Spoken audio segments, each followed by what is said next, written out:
Bapak Ibu majelis guru yang bersedia meluangkan waktunya dalam kegiatan diseminasi budaya positif di sekolah pada hari ini. Puji syukur kita ucapkan kehadiran Allah Subhanahu wa Ta'ala atas limpahan rahmat dan nikmatnya kita bisa berkumpul dalam ruangan ini. Salawat beriringan salam kita mohonkan kepada Allah untuk disampaikan kepada junjungan umat Islam, yakni Nabi Muhammad Sallallahu Alaihi Wasallam. Baik Ibu Kepala dan Bapak Ibu semuanya, hari ini saya sebagai calon guru penggerak angkatan 10 di sini akan mendiseminasikan budaya positif di sekolah kita. Dalam hal ini saya dengan Bapak Ibu bukanlah mengajar, tapi saya berbagi informasi dan berbagi ilmu, dan kita berdiskusi nantinya terkait budaya positif di sekolah kita.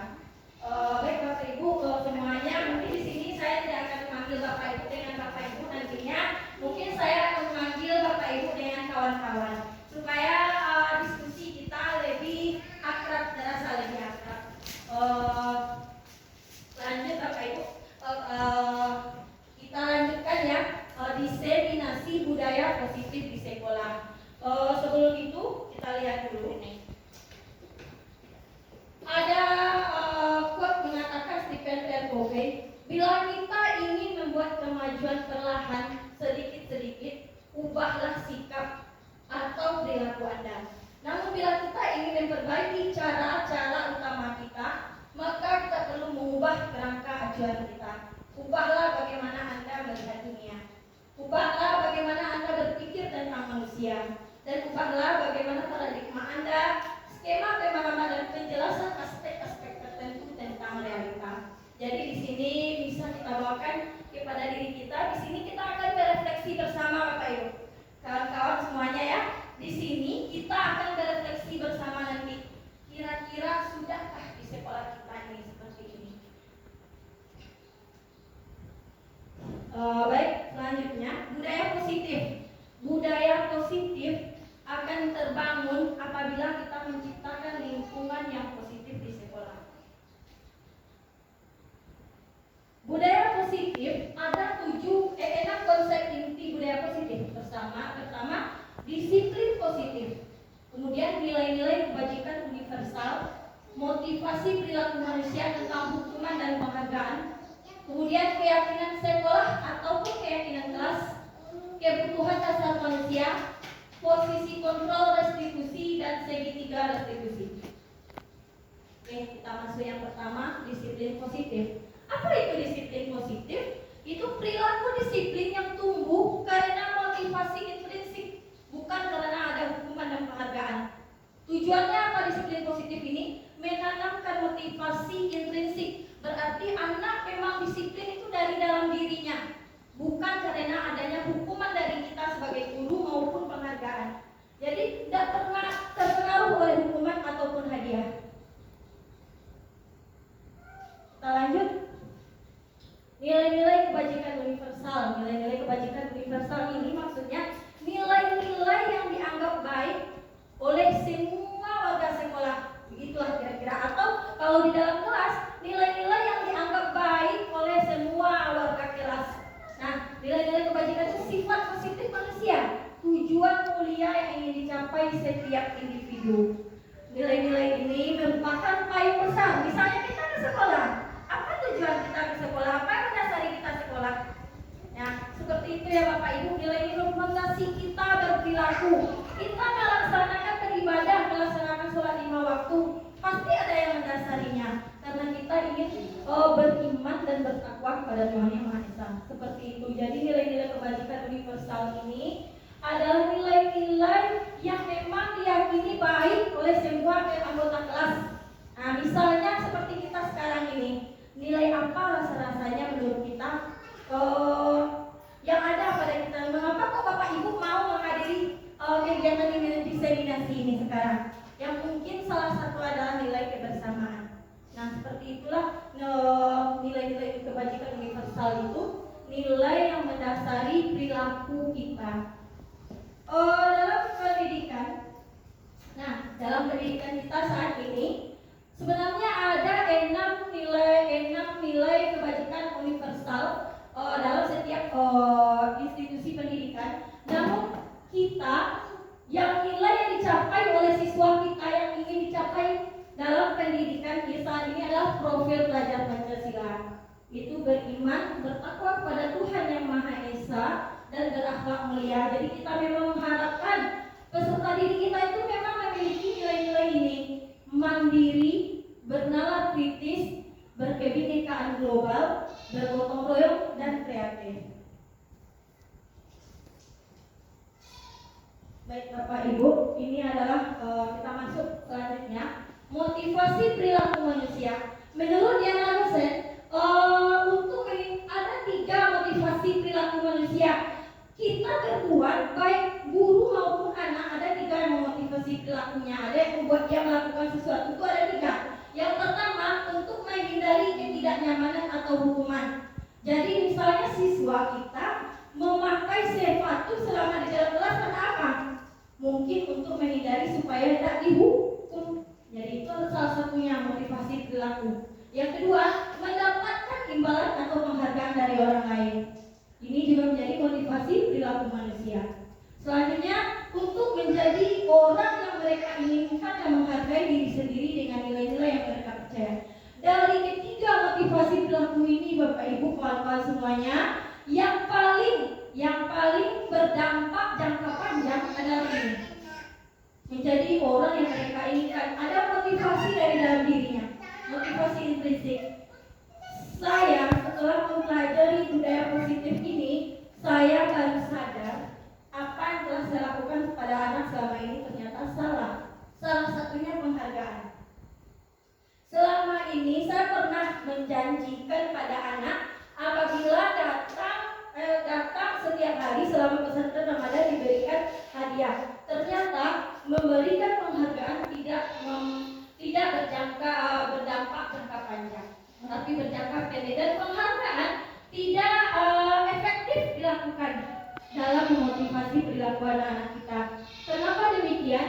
Penghargaan ini menjadikan perilaku seseorang tidak akan berkualitas karena dia hanya mengharapkan penghargaan. Ada banyak dampak dari memberikan penghargaan terhadap perilaku seseorang. Kemudian hukuman, kita tahu kalau hukuman itu benar-benar tidak tepat kita lakukan, tidak efektif untuk mengubah perilaku peserta didik kita. Salah satunya kenapa? Karena hukuman akan menimbulkan penderitaan kepada anak. Ada sebuah kasus tentang hukuman dan penghargaan, Bapak Ibu. Bisa sampai belakang si saya. Iva kurang menguasai pelajaran matematika, sehingga pada saat pelajaran tersebut berlangsung, dia lebih banyak berdiam diri atau menggambar di buku pelajarannya. Pada saat guru matematikanya Pak Seno menanyakan pertanyaan, Iva menjadi gugup dan tak sengaja menjatuhkannya tasnya dari kursi. Saking gugupnya jatuh tasnya dari kursi. Serta tiba-tiba menjadi gagap pada saat berupaya menjawab. Seluruh kelas tertawa melihat perilaku Iva yang berbicara tergagap dan terkejut tersebut. Pak Seno pada saat itu membiarkan teman-teman Iva menertawakan Iva yang tergagap dan malu luar biasa, dan malahan minta Iva untuk maju ke depan dan berdiri di depan kelas sambil menunjuk hidungnya karena tidak bisa menjawab pertanyaan Pak Seno. Kelas makin gaduh dan anak-anak pun tertawa melihat Iva di depan kelas memegang ujung hidungnya. Pertanyaannya, apakah Anda setuju dengan tindakan Pak Seno terhadap Iva dan mengapa? Mungkin ada teman-teman kawan-kawan yang ingin menjawab, dipersilakan. Bisa kita lihat kembali dulu. Mengapa? Apakah Anda setuju dengan tindakan Pak Seno terhadap Iva? Mengapa? Nah, ini tadi kasusnya. Mungkin ada teman-teman yang baik, kembali silakan. Terima kasih Bu Sari. Dari peristiwa ini, saya sebagai guru tidak setuju sikap Pak Seno karena di sini Pak Seno bisa menjatuhkan mental anak. Dengan jatuhnya mental anak pun menjadi down sehingga tidak berminat untuk mempelajari matematika. Mungkin itu saja Bu Sari. Baik, terima kasih.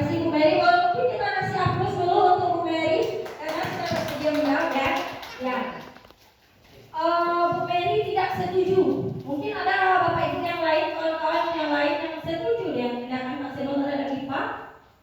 Ada yang lain? Tidak ada ya? Kita lanjut. Menurut Anda, tindakan Pak Seno terhadap IPA apakah sebuah hukuman atau konsekuensi? Apakah sebuah hukuman atau konsekuensi? Ada yang bisa menjawab mungkin? Apakah sebuah hukuman atau konsekuensi? Mungkin ada yang ingin menjawab, Ibu Kepala mungkin?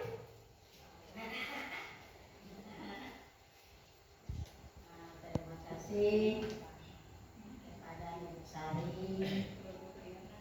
Ini tadi nomor 2 yang Sari. Menurut Anda tindakan Pak Seno terhadap IPA adalah sebuah hukuman atau konsekuensi. Ini kalau di segi secara lahiriah, secara tak langsung Pak Seno sudah memberikan hukuman kepada IPA. Hukumannya itu menancap kepada batin anak didiknya, yaitu si IPA. Tapi kalau berupa konsekuensi, tentu ini hal yang baik, kan gitu. Ini kan termasuk yang memojokkan atau memukul mental peserta didik oleh Pak Seno kepada salah seorang siswa yang bernama IPA. Yang kedua, Pak Seno memalukan peserta didik IPA di depan teman-temannya. Apa salahnya Pak Seno ini memberikan tindakan atau solusi kepada teman-temannya itu, seandainya kamu yang diperlakukan seperti ini, apa perasaan kamu? Nah, kan gitu. Jadi menurut Ibu, Pak Seno ini di luar jangkauan, di luar istilahnya itu keterlaluan kepada peserta. Ya, sekian, terima kasih Ibu Sari. Baik, kita kasih dulu aplaus untuk Ibu Kepala kita. Baik, terima kasih Ibu Kepala yang sudah berpendapat. Menurut Ibu, Pak Seno itu menimbulkan penderitaan ya kepada IPA, berarti dia termasuk kepada hukuman. Ya, perilaku atau tindakan kita terhadap anak yang menimbulkan penderitaan itu adalah sebuah hukuman, dan itu akan berdampak pada anak pada jangka panjang. Ini dia bedanya hukuman, konsekuensi, dan restitusinya. Ini adalah konsep budaya positif di sekolah. Kalau kita ingin di sekolah kita ini lingkungannya positif, ada budaya-budaya positif, ya kita harus pahami dulu hukuman, konsekuensi, dan restitusi. Apa itu hukuman? Hukuman bersifat tidak terencana dan tiba-tiba. Siswa tidak tahu apa yang terjadi, bersifat satu arah dan memaksa, kemudian menimbulkan penderitaan kepada siswa. Ini mari kita merefleksi kembali Bapak Ibu, kawan-kawan semuanya, pernah kita melakukannya di sekolah ini, termasuk saya.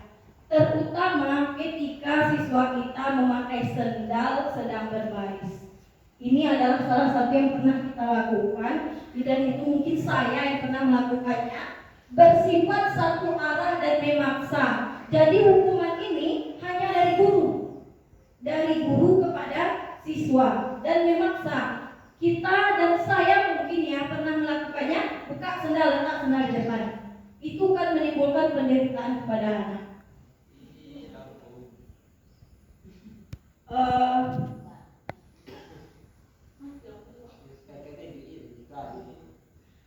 Baik, hukuman ini menimbulkan penderitaan. Lanjutnya konsekuensi. Bapak Ibu, kita lanjutkan ya. Yang kedua, konsekuensi. Kalau konsekuensi sudah terencana dan sudah disepakati, misalnya ketika berbaris, hari ini anak-anak itu banyak yang pakai sepatu, pakai sendal ketika berbaris. Apa konsekuensinya? Atau kita sepakati dulu. Kalau besok pakai sendal lagi, apa konsekuensinya? Jadi sudah kita sepakati mendekati bersama anak. Jadi tidak kayak hukuman. Kalau hukuman anak pakai sendal, langsung kita ambil sendalnya. Kalau konsekuensi, anak sudah tahu kalau dia melanggar apa yang harus dilakukannya. Kemudian dibuat oleh guru dan sudah diketahui oleh murid. Murid tetap dibuat tidak nyaman dalam jangka pendek. Mengapa demikian? Karena tetap saja anak kita tidak nyaman. Dia tahu konsekuensinya, tidak pakai sendal dan tidak pakai sepatu sedang berbaris itu. Dia tahu sendalnya nanti diambil, tetapi tetap tidak nyaman karena dia tidak memakai alas kaki nanti selama di sekolah. Ya Bapak Ibu, jadi tetap ada rasa tidak nyaman bagi murid dalam jangka pendek. Selanjutnya restitusi. Ini adalah salah satu penerapan budaya positif. Menurut dosen tahun 2004, restitusi adalah proses menciptakan kondisi bagi murid untuk memperbaiki kesalahan mereka, sehingga mereka bisa kembali pada kelompok mereka dengan karakter yang lebih kuat. Ini di dalam bahasanya Bapak Ibu, kita tidak sekedar mengambil sendal letakkan di depan, tidak seperti itu. Tetapi kita meminta anak, kalau ke depannya tidak pakai sepatu, apa yang kamu lakukan? Apa usahamu supaya ke depannya kamu pakai sepatu di sekolah? Seperti itu kira-kira. Jadi kita mengajak anak menemukan solusi atas tindakannya yang salah. Seperti itu Bapak Ibu. Oke, kita lanjut. Keyakinan kelas. Nah, keyakinan kelas. Ini pengalaman saya di kelas 4. Kami di awal tahun ajaran kemarin sudah membuat namanya bukan keyakinan kelas, tapi kesepakatan kelas. Sebenarnya Bapak Ibu, di setiap kelas supaya kita bisa terciptanya budaya positif dan lingkungan positif di sekolah kita, setiap kelas sebaiknya memiliki keyakinan kelas. Nah, sudah pernah kami laksanakan ini di kelas 4 di awal tahun ajaran kami buat, tapi mungkin karena saya baru mendapatkan ilmu tentang ini, ternyata yang kami buat itu adalah kesepakatan kelas. Ada bedanya. Kalau keyakinan kelas bersifat lebih abstrak daripada aturan yang lebih rinci dan konkret. Di sini keyakinan kelas berupa pernyataan-pernyataan universal. Kemudian pernyataan keyakinan kelas senantiasa dibuat dalam bentuk kalimat positif. Misalnya kami pernah buat di kelas 4, tidak boleh membuka sendal selama berada di dalam kelas. Ternyata itu bukan keyakinan kelas. Nah, kenapa bukan keyakinan kelas? Ada nilai-nilai universal tadi yang kita yakini dulu. Mengapa kok kita harus pakai sepatu di dalam kelas? Jadi keyakinan kelas itu kita sepakati dengan anak, kita diskusikan dengan anak. Misalnya seperti ini, memakai sepatu selama berada di sekolah. Nah, itu baru keyakinan kelas. Nilai apa yang terkandung di situ? Kok anak harus pakai sepatu di dalam kelas dan di sekolah? Supaya nanti kok tidak terinjak paku, berarti nilai keselamatan di situ. Atau supaya dia rapi, berarti ada nilai kerapian di situ. Anak-anak yakin. Kamu yakin kalau itu adalah nilai yang harus kamu miliki? Iya, kalau dia disepakati. Keyakinan kelas ditandatangani oleh semua warga kelas. Jadi ibu-ibu, kawan-kawanku semuanya, ibu-ibu, bapak-bapak, guru hebat, saya berharap, sangat-sangat berharap ke depannya mari kita buat kesepakatan kelas, keyakinan kelas ini secara bersama di dalam kelas masing-masing. Hal yang paling saya tekankan atau yang paling saya harapkan adalah tidak mengganggu siswa kelas lain.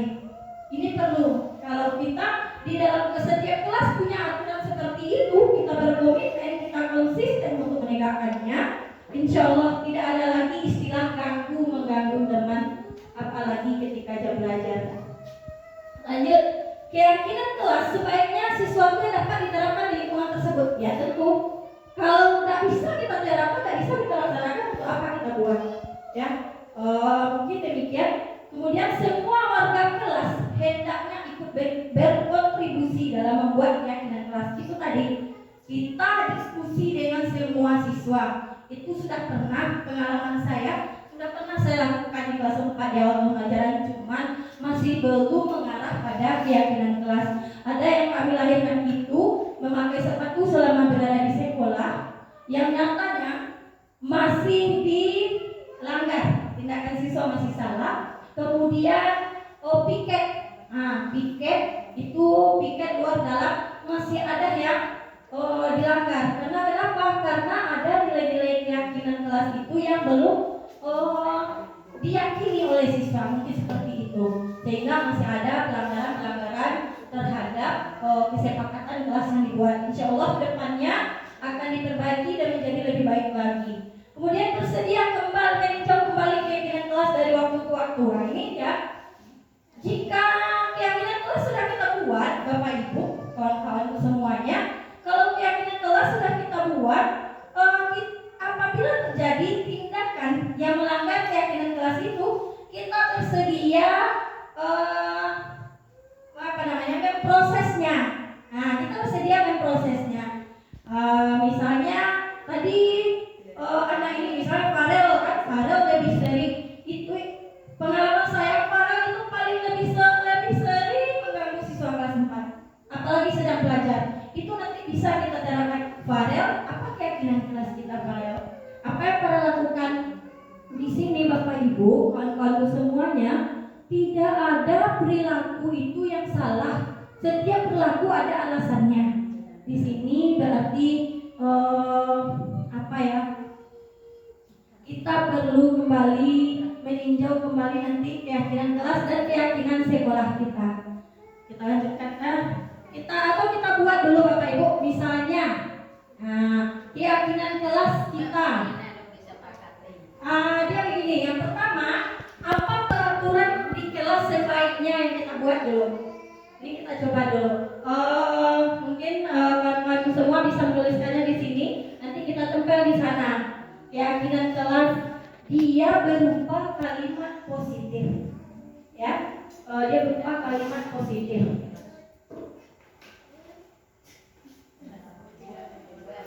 Ayo, tidak dilangsungkan saat terlarang ya. Nanti kita buatlah keyakinan sekolah. Ada yang tidak boleh makan minum di dalam kelas apalagi tipis.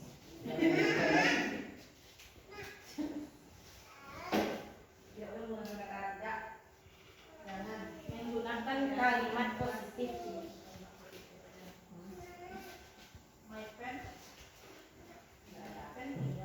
Oke, baik, bagi Bapak Ibu kawan-kawan semua, kalau sudah menuliskan silakan ditempel pada keyakinan kelas. Nanti ini adalah contoh kita membuat keyakinan kelas supaya kedepannya bisa menjadi pedoman bagi kita. Kira-kira apa yang kita perlukan di kelas dulu? Nanti bisa kita diskusikan dengan anak. Keyakinan kelas ini alangkah baiknya itu memang pendapat anak. Apa yang kamu perlukan di dalam kelas? Butuh ketenangan, berarti apa itu? Tidak mengganggu teman sedang belajar atau bertertib dalam belajar, juga boleh seperti itu.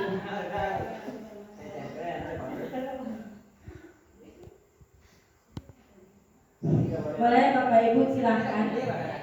Jika nanti berupa kalimat negatif, kita perbaiki nanti. Setiap pendapat tidak ada yang salah.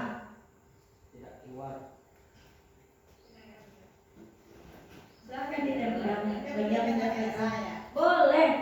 Oke, kasih tau kelawan soalnya awak ini enggak kuat. Jadi, Iya. berapa minyak itu tidak bisa jadi. Tidak boleh jangan. Tulis saja dulu, nanti kita perbaiki. Mau kalimat positif, mau kalimat negatif, tulis saja dulu. Satu atau Boleh sebanyak yang mau, boleh satu, boleh berlebih. Yang silakan ditempel di cat keyakinan kelas.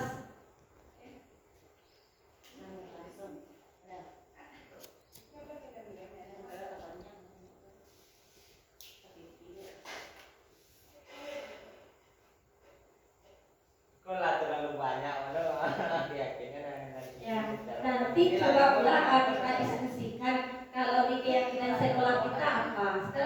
soal keyakinan kelas dulu. Ya dia sih.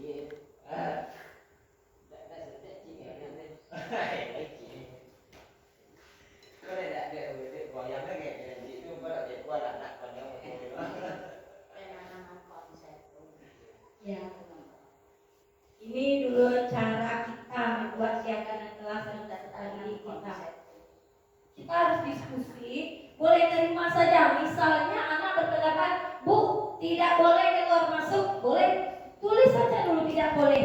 Nanti kita ubah ke kalimat positifnya. Diskusikan juga bersama. Diskusikan pula nilai-nilai keyakinan apa yang diyakini di sana.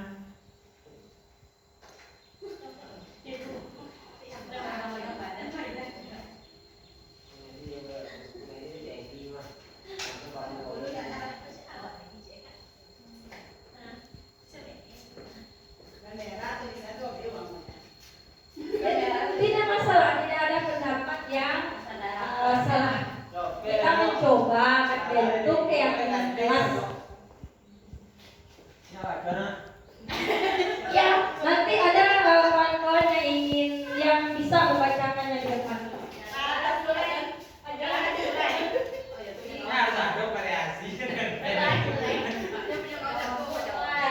Boros jangan menanggung teman sejawat.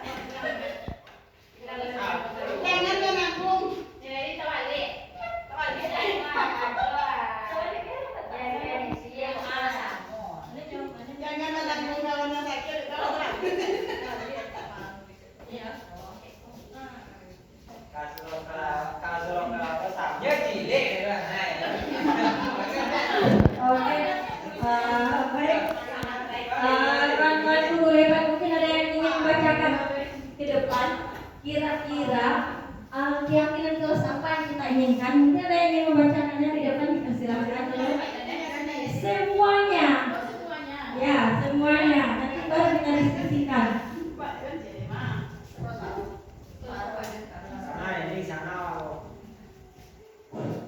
Baik, saya akan membacakan keyakinan kelas versi setiap gurunya. Menurut saya, ini ya keyakinan kelas saya. Yang pertama, menjaga kebersihan kelas adalah tanggung jawab bersama. Kadang-kadang anak-anak ini kalau temannya nggak datang, nggak mau piket. Ya, yang kedua, selalu berkata baik dan sopan. Itu yang dari saya. Ini keyakinan kelas menurut Bu Putri Rahayu. Tidak boleh makan dan minum dalam kelas ketika pelajaran sedang berlangsung. Menurut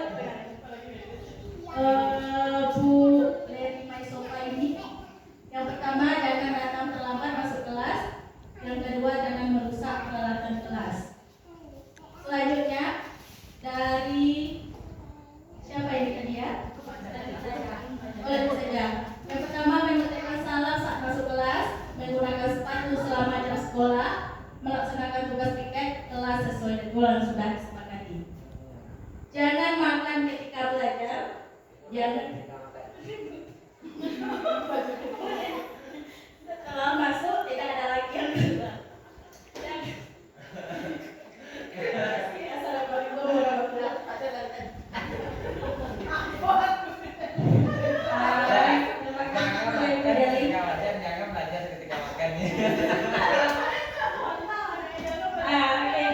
Baik, kawan-kawan semua, ini adalah contoh keinginan, ya, keinginan kita di dalam kelas, yang ingin kita ciptakan di dalam kelas. Yang pertama itu menjaga kebersihan kelas adalah tanggung jawab bersama. Nah, di sini apakah ini sudah termasuk keyakinan kelas atau kesepakatan?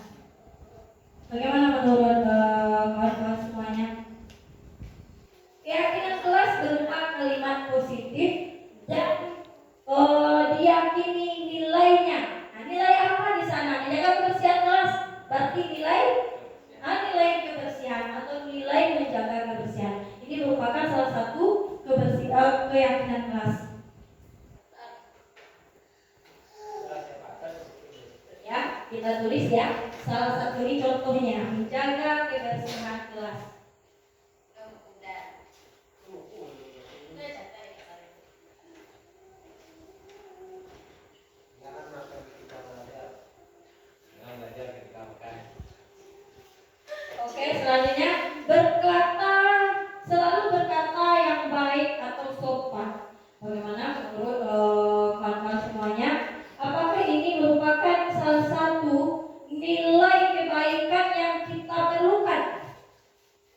Apakah ini salah satu nilai kebaikan yang kita perlukan baik itu di dalam kelas maupun di luar kelas?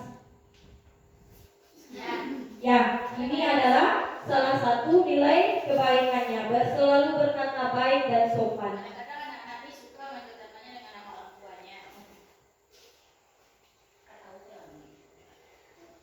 Ya, pola ada masalah pada itu.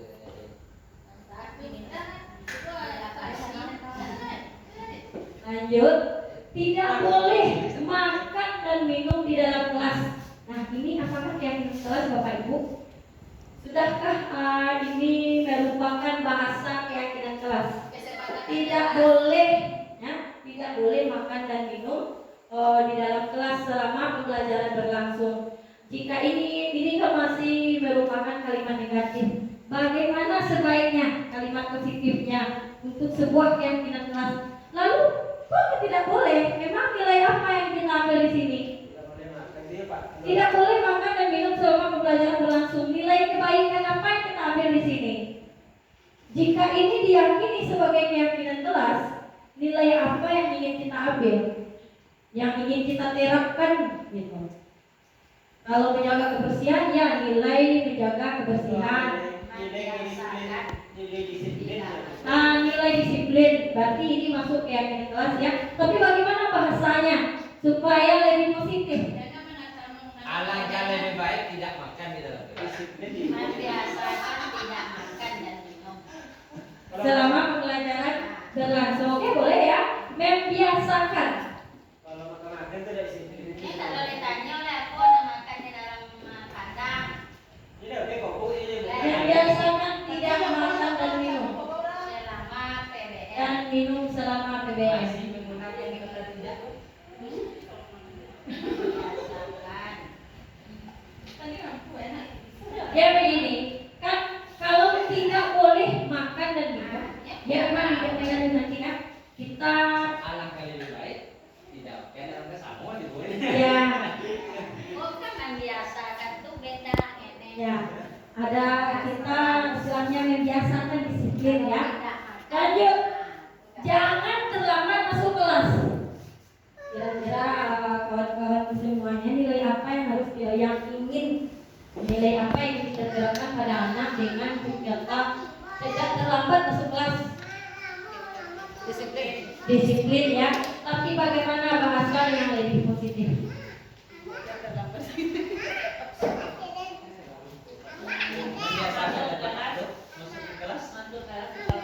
Oke, bagus. Masuk kelas tepat waktu ya.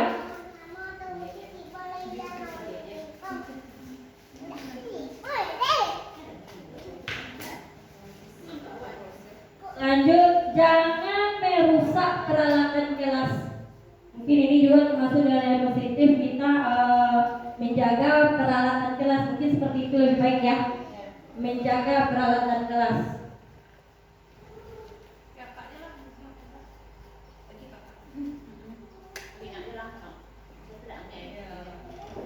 Kemudian mengucapkan salam saat masuk kelas.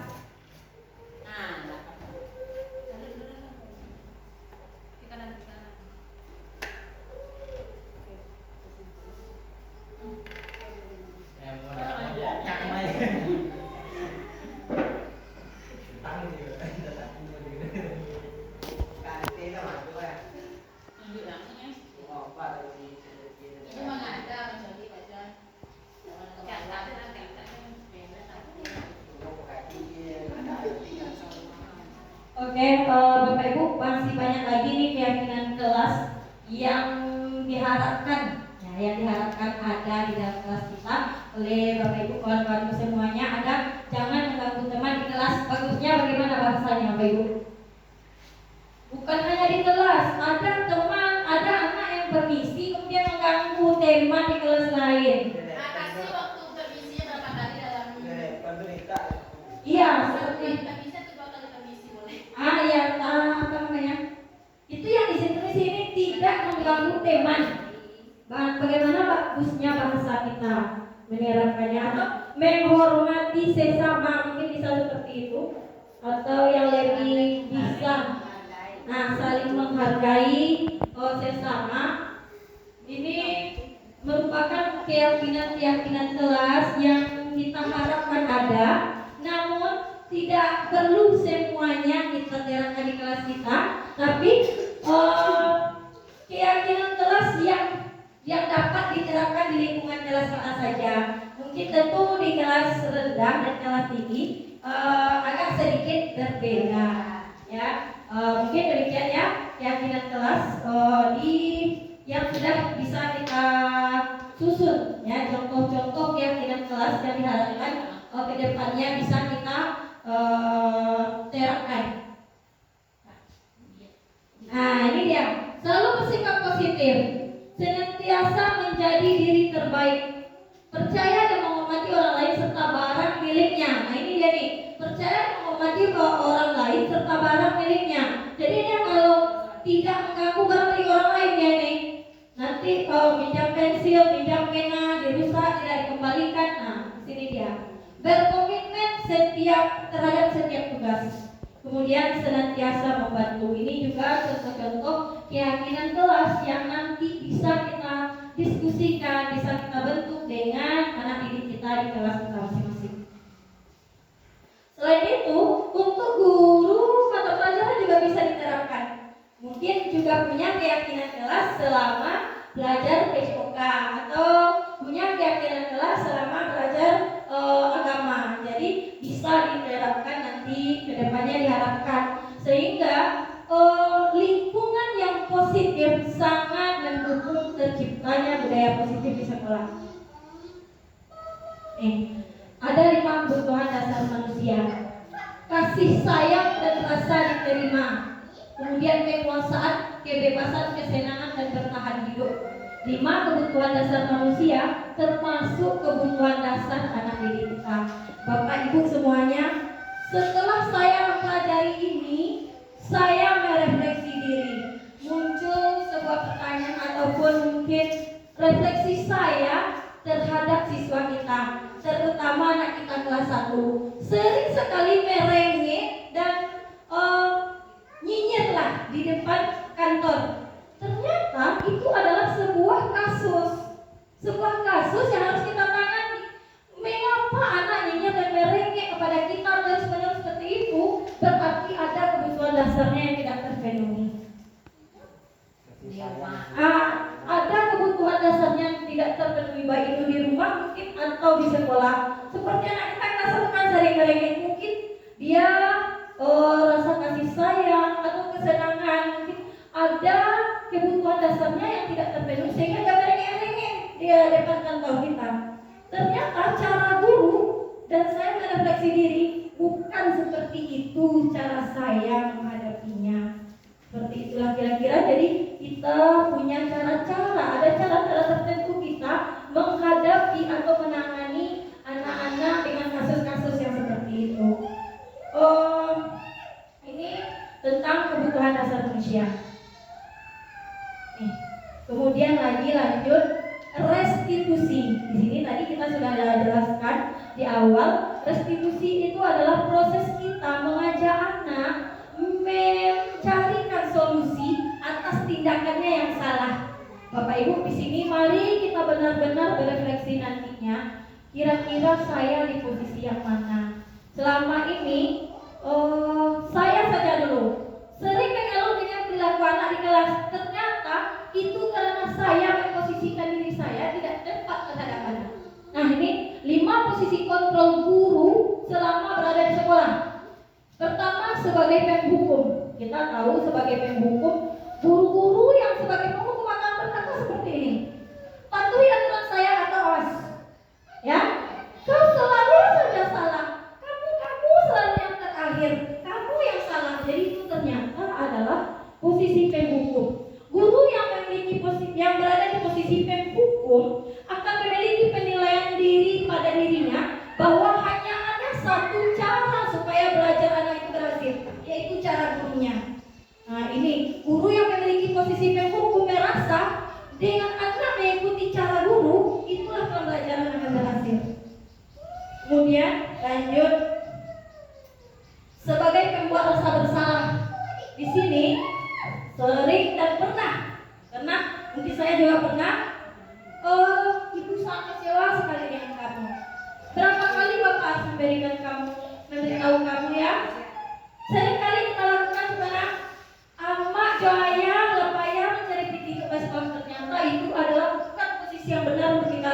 Bapak Ibu. Ternyata kita membuat anak merasa bersalah. Kalau kita membuat anak merasa bersalah, ternyata itu tidak benar. Tidak akan kita membuat anak merasa bersalah, tapi belum tentu bisa mengubah perilakunya. Di posisi ini muridnya memiliki penilaian diri yang buruk tentang diri mereka. Mereka merasa tidak berharga dan telah mengecewakan orang-orang yang disayanginya. Ini adalah posisi pembuat merasa bersalah. Lanjut. Sebagai teman, mungkin inilah yang pernah saya alami di siswa kelas 4. Kok anak ini menganggap remeh saya? Mungkin karena saya memposisikan diri saya pada mereka itu sebagai teman. Makanya jadi seperti itu. Ketika tapi bukan terus-menerus kita memposisikan seperti ini, tapi ketika dia berbuat salah, kita posisikan diri kita ini sebagai teman kepada mereka. Nih, ayo bantulah demi Bapak. Ayo ingat tidak bantu Bapak selama ini. Nih, murid ini akan bertindak hanya untuk guru tertentu. Itu bukan guru saya tidak akan mau membantu. Pernah tidak terjadi setelah kita? Pernah ya? Sudah pernah terjadi setelah kita. Murid, anak kelas 4 misalnya, kalau tidak dengan Bu Sari, dia tidak akan mau belajar di sana. Dia kalau tidak karena permintaan Bu Sari, dia tidak mau melakukan sesuatu. Ini dia, posisi sebagai teman. Kalau kita memposisikan diri kita sebagai teman kepada anak dalam menangani anak yang berbuat salah, inilah yang akan terjadi. Lanjut. Sebagai pemantau, guru-guru yang berposisi sebagai pemantau ini, misalnya anak memakai sendal ketika berbaris, peraturannya apa? Nah, sedang berbaris tidak memakai sendal, seperti itu. Jadi ini pemantau. Istilahnya kita memantau aturan-aturan sekolah selama ini apa, ya gitu. Jadi kita memantau apakah sudah dilaksanakan atau belum. Jadi apa yang telah kamu lakukan? Kok kamu pakai sendal? Apa konsekuensinya? Nah, ini adalah posisi kita sebagai pemantau. Posisi ini guru sering menggunakan stiker atau daftar cek. Nah, misalnya ini berapa orang nih anak yang pakai sendal hari ini? Kita catat namanya. Besok berapa orang lagi? Itu namanya yang istilahnya inilah guru sebagai pemantau ini. Dia merasa bertanggung jawab mengontrol murid. Padahal di sini masih belum berdampak jangka panjang pada murid. Ya Bapak Ibu, ini posisi pemantau. Lanjut. Sebagai manajer, guru-guru yang menerapkan posisi manajer akan berkata, ini pernah saya cobakan. Di sini juga apa ya? Sudah pernah saya laksanakan kepada Alif.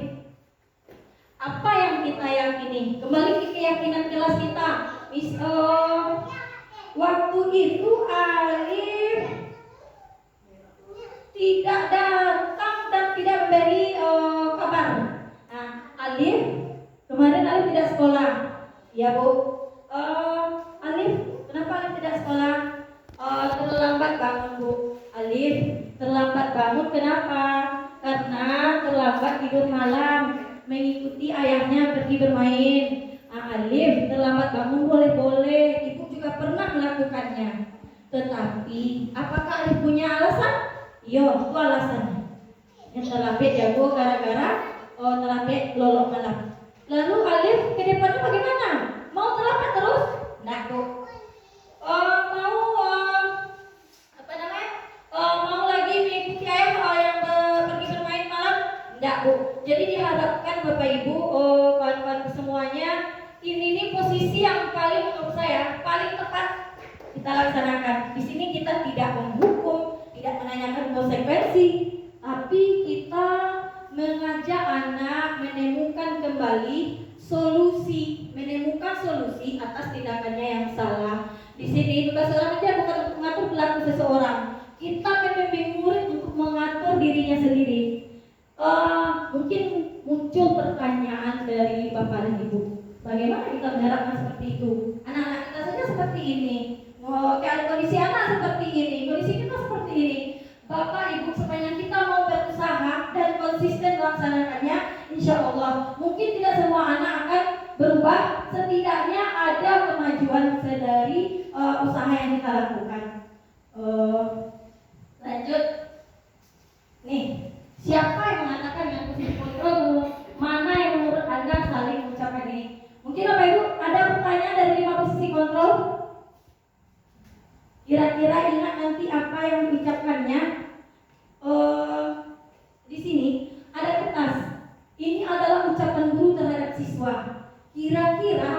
posisi kontrol mana yang diucapkan guru pada kertas yang Bapak Ibu ambil ini nantinya?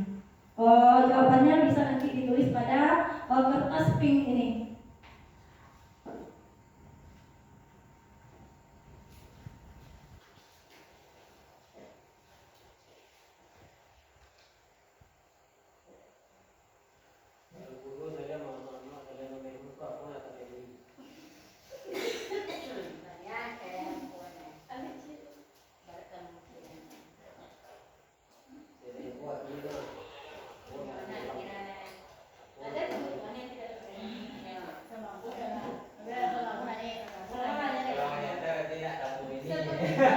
Seperti pada kira-kira kebutuhan apa yang tidak terpenuhi dengan pada mengganggu kawan? Pada itu pena-pena, banyak pena ya. Ditempel nanti pakai kertas ini. Apakah Anda butuh?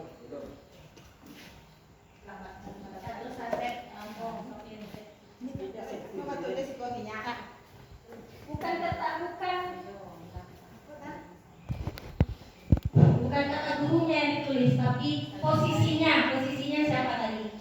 Kalau guru yang berkata seperti apa yang didapat pada kertas putih, guru apa itu? Posisi mana yang didapatkan oleh guru? Ini dia yang tadi. Kira. Ada guru yang membuat murid merasa bersalah. Yang mengajak tadi itu Yang mengajak atau manajer.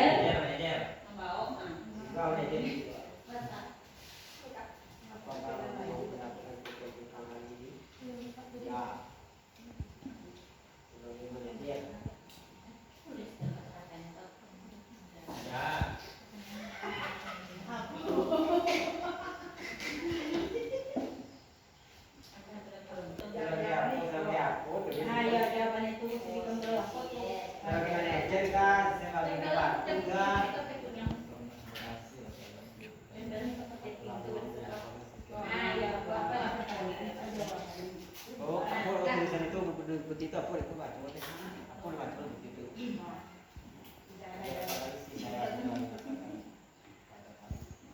Kok ada parah kok. Apa ada parah tadi itu bunyi misalnya kontrol aku nih. Jat Hakim. Memaksa kehendak tuh aku. Hukum kalau memaksa kehendak ujung tua. Enggak tapi sudah berapa kali Nah, membuat merasa bersalah kan itu. ya. Kata-kata ibu itu membuat rasa bersalah bukan hukuman. Ini Bapak ingatkan. Nah, berapa kali Bapak harus memberitahu kamu? Yang parah itu. Nah, yang merasa bersalah sebagai pembuat yang merasa bersalah. Dan Bapak kata itu soal Ini awal apa ada nggak kamu? ya, bagi kawan-kawan yang sedang tulis, silakan dimulai. Siapa yang berfoto? Harus banyak bergerak. Baru heboh. Sebagai teman. Lipat. Ini waktu bagi aku ini. Ya, tidak ada yang dekat. Kita masukkan semuanya apa adanya. Aduh. Aku lewatnya habis. Sampai aku. Oke, kawan-kawanku bagi yang sudah selesai silakan ditambah stempel di sini ya. Siapa yang berkata?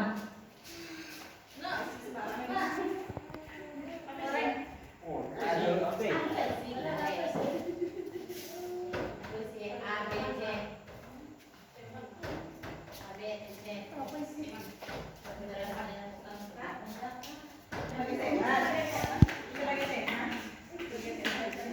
Ya.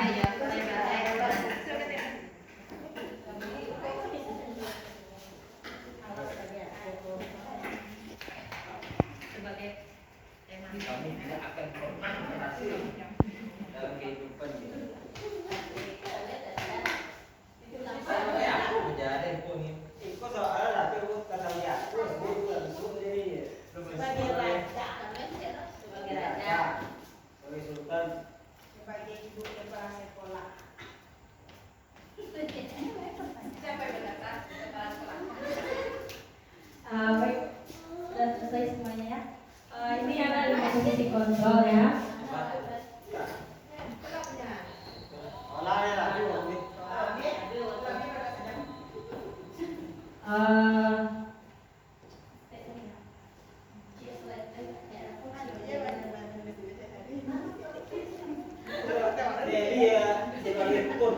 Itu udah awal. Mungkin ada dari teman-teman saya yang ingin membacakannya, kita tuh langsung saja anak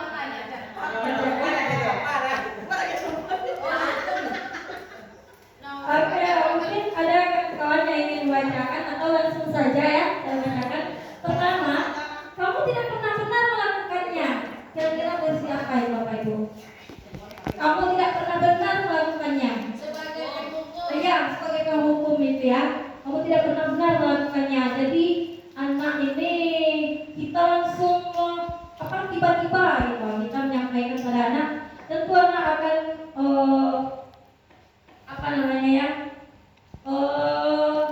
merasa dirinya ini memang tidak benar, kan? Ya.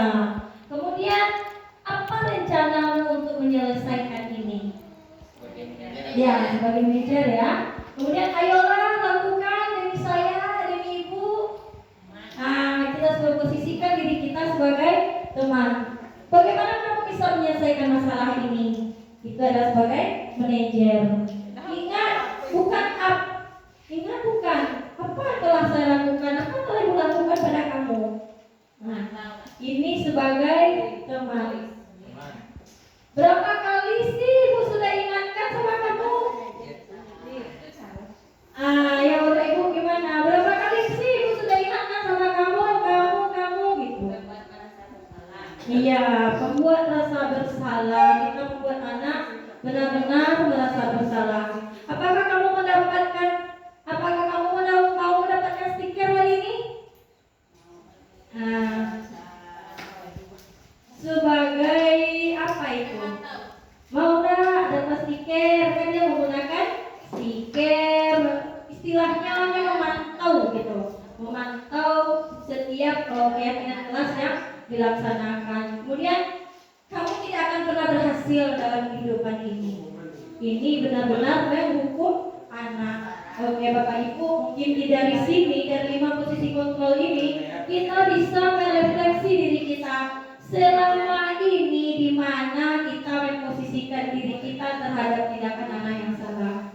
Ya Bapak Ibu, mari kita merefleksi diri kembali dan mari kita sama-sama menjadi memposisikan diri kita pada posisi terbaik menurut dalam menangani tindakan anak yang salah.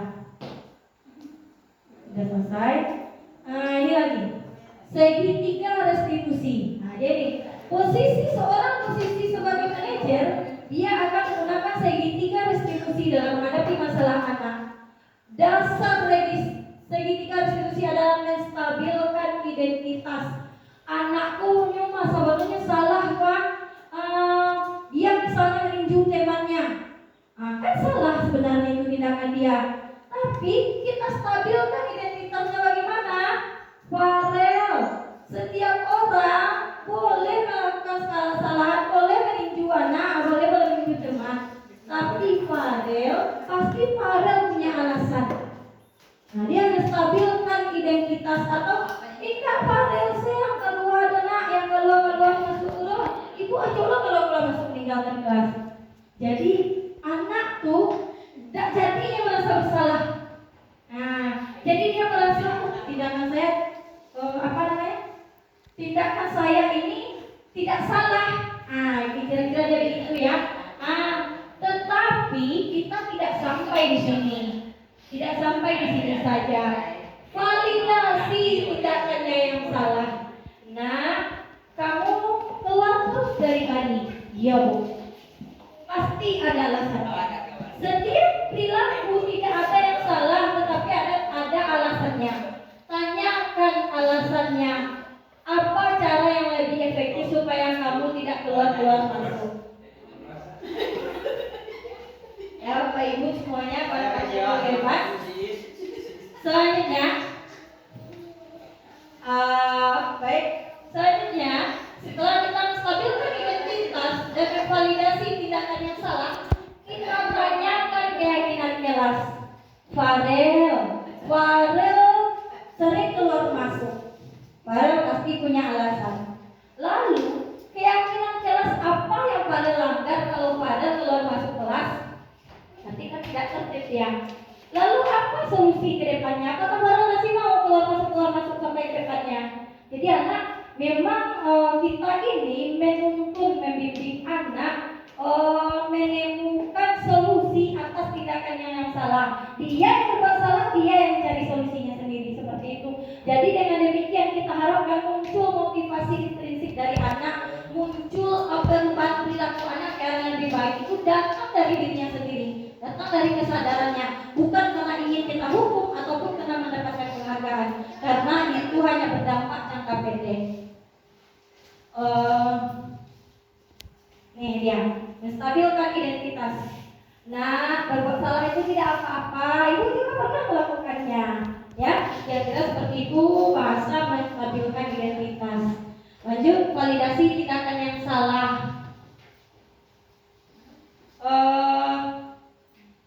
Ini dia, kamu punya alasan.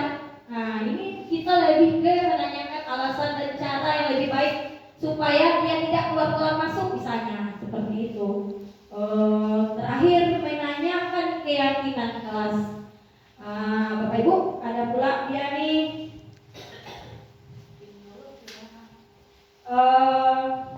Ada kasus. Ini kasus kita selesaikan bersama saja. Sabrina hari ini bangun terlambat dan buru-buru sampai di sekolah. Dia pun akhirnya sampai di gerbang sekolah, tapi baru menyadari kalau tidak menggunakan sepatu hitam, seperti tertera di peraturan sekolah. Di depan pintu kelas, Bapak Lukman memperhatikan sepatu Sabrina yang berwarna coklat. Sabrina berusaha menjelaskan bahwa dia terburu-buru dan salah mengenakan sepatu. Bisa saja seperti itu ya Bapak Ibu ya, karena terburu-buru bisa saja salah mengenakan sepatu. Lalu Lukman menanyakan Sabrina, apa peraturan sekolah tentang seragam warna sepatu? Sabrina menjawab sudah mengetahui sepatu harus berwarna hitam, namun terburu-buru dan salah mengenakan sepatu. Sudah disampaikannya alasannya mengapa dia memakai sepatu yang salah. Selain itu, untuk pulang pun tidak mungkin karena rumahnya jauh sekali. Pak Lukman tetap bersikeras pada peraturan yang berlaku dan mengatakan, ya sudah, kamu sudah melanggar peraturan sekolah, kamu salah, sudah terlambat, salah pula warna sepatunya. Ya, segera buka sepatumu. Kalau tidak bisa mengenakan sepatu sesuai peraturan sekolah. Nah, Sabrina meminta maaf dan memohon kembali kepada Pak Lukman agar tetap dapat mengenakan sepatunya dan berjanji tidak akan mengulang kesalahannya. Namun Pak Lukman tidak mau tahu.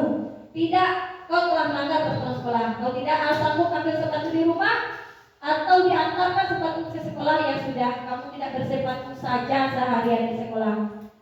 Sekarang copot sepatumu dan silakan belajar tanpa sepatu seharian.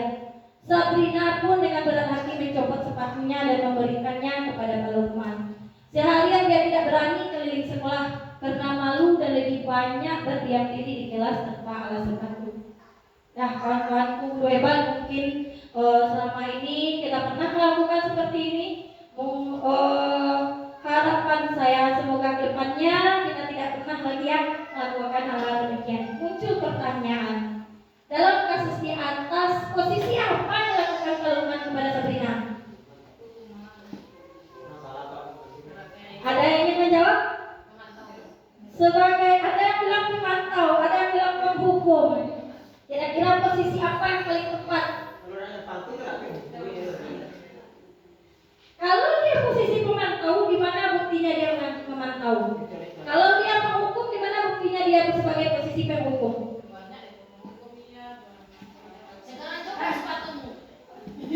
Sebagai rasa bersalah, karena telah berdoa. Kalau di sini Pak Lukman itu sebagai penghukum juga, sebagai pemantau juga. Dia menghukum harus mencopot sepatu dan menyiapkan anak murid itu tidak sepatu seharian. Sebagai pemantau, Pak Lukman sejak Sabrina nyampe di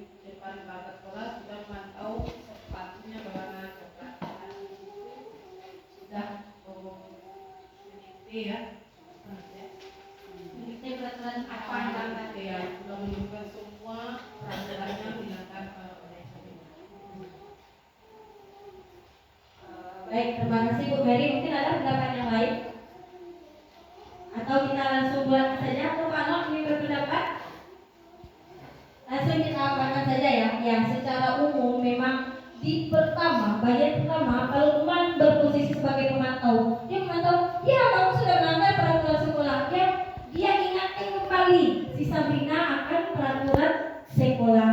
Namun lebih memberatkan kepada posisi penghukum. Karena kalau teman menimbulkan penderitaan kepada si Sabrina, Sabrina malu. Dia malu dan banyak berdiam diri di dalam kelas, tidak berani berkeliling sekolah. Itu membuat anak menderita.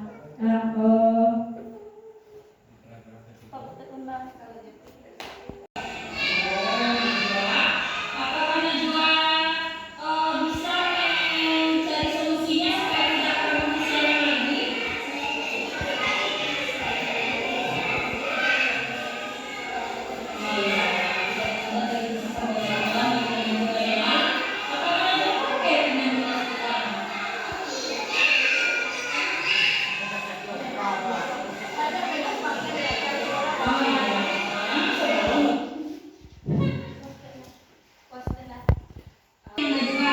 Ibu marah-marah ketika Najwa memberikan kesalahan, bagaimana perasaannya? Kalau ibu marah, bagaimana perasaan kamu berdua? Ya, takut. Nah, kalau tadi apakah ibu merasa takut kalau ibu seperti itu bicara bertanya kepada ibu tentang melakukan kesalahan? Apakah dia takut? Masih takut. Kalau ibu ketika ibu bertanya, dia pasti punya alasan. Apakah dia takut untuk disalahin ibu seperti itu? Hah? Tidak. Kalau Najwa, apakah Najwa takut kalau terlambat ketika ibu nih? Najwa pasti punya alasan. Baik, yang bisa saya sampaikan, semoga kedepannya kita bisa menerapkan, membangun budaya positif dan lingkungan positif yang dimulai dari kelas kita masing-masing. Bapak Ibu,